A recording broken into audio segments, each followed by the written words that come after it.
रोहित शर्मा काय टॉप खेळतो. तुला माहित आहे का चेन्नई कसली किती या वर्षी चेन्नई जिंकणार. सीएसके फॅन आता ओढून घ्यायचा तर कारण कमबॅक केलं तुमचे फादर नडला की तोडला. CSK जिंकणार.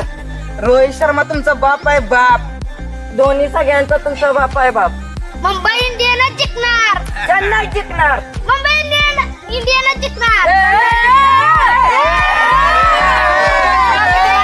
अरे थांबा थांबा, काय झाले काय झाले? होय, आणि तुम्ही म्हणते की मुंबई जिंकणार. मुंबई जिंकणार. आल्या का तुम्ही राहता कुठे रे? महाराष्ट्रात ना? आल्या का महाराष्ट्रात राहून चेन्नईचं फॅन आहे ती होय.